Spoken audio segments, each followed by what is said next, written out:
വ്യത്യസ്ത കഥാപാത്രവുമായി megastar Mammootty big സ്ക്രീനിലെത്തുന്ന ബ്രഹ്മയുഗത്തിന്റെ censoring കഴിഞ്ഞ ദിവസം പൂർത്തിയായി. ഏകദേശം 2.5 മണിക്കൂർ ദൈർഘ്യമുള്ള ചിത്രത്തിന് URS സെൻസർ സർട്ടിഫിക്കറ്റാണ് ലഭിച്ചിരിക്കുന്നത്.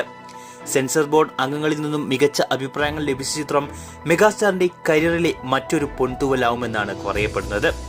അർജുൻ അശോകൻ ചിത്രത്തിൽ നായകനായി എത്തുമ്പോൾ വില്ലൻ റോളിലാണ് മെഗാസ്റ്റാർ എത്തുക.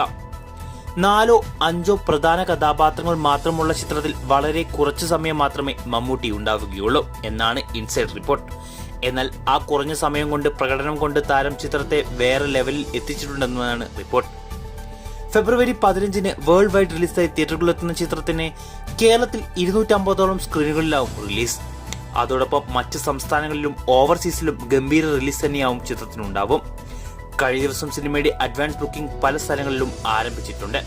പ്രേക്ഷകരിൽ നിന്നും നിരൂപകരിൽ നിന്നും പോസിറ്റീവ് റിപ്പോർട്ട്സ് ലഭിച്ചാൽ ഇന്ത്യൻ സിനിമയിലെ മറ്റൊരു നായിക കല്ലാവും ബ്രഹ്മയുഗം. ചിത്രത്തിൽ നിങ്ങൾക്കുള്ള പ്രതീക്ഷകൾ കമന്റ് ചെയ്യൂ.